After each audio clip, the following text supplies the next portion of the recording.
حضرت والا کے سامنے کچھ کہنا یہ ایک بہت بڑی بات ہے، لیکن کیونکہ حضرت کا حکم ہوا اور بڑوں کا حکم مان لینا یہ ایک ادب کی بات ہوتی ہے۔ ہم نے ہمارے دادا رحمۃ اللہ علیہ سے ان مشرقوں کے اندر اکثر سنا کہ یہ بہت ہی بابرکت ہوتے ہیں وہ چیزیں جن کو اللہ تعالیٰ اپنے قرآن مجید کے لیے خاص کر لیتے ہیں۔ فرمایا کہ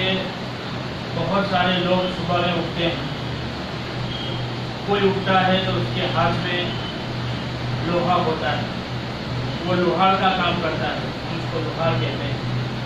بہت سے لوگ صبح ہوتے جب اٹھ جاتے ہیں ان کے ہاتھ میں لکڑیوں کی چیزیں ہوتی ہیں، وہ لکڑیوں کے سب اپنی چیزیں بناتے ہیں۔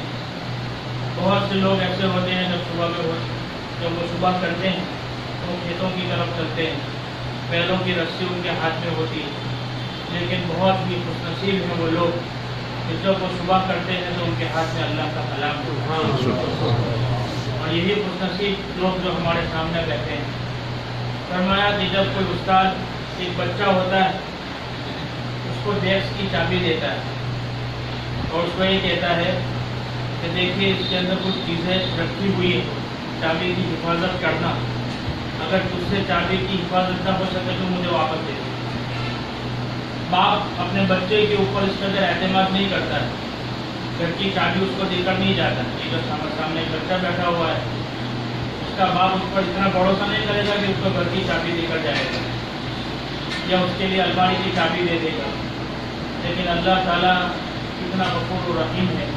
کہ اللہ تعالیٰ نے اتنی بڑی امانت قرآن مجید کے سطح میں اس کے سینے کے اندر رکھی۔ قرآن مجید میرے دوستوں وہ چیز ہے، علماء مفسرین نے لکھا ہے کہ جس کے پاس قرآن مجید آ گئے ان کو اس کو سب کچھ مل گیا۔ کسی مفسر نے لکھی ہے یہ بات کہ دیکھو الحمدللہ سے اللہ نے شروع فرمایا الف سے اور ختم فرمایا با پر، بسم اللہ سے شروع کیا، بسم اللہ سے شروع ہوئی اور سین کے اوپر ختم ہوئی، من الجنۃ والناس، دونوں کو جب ملاتے ہیں تو بنتا ہے بس، اور اگر اس کا الٹا کر دیا جائے تو ہوتا ہے سب، یعنی جو کچھ ہے یہی ہے،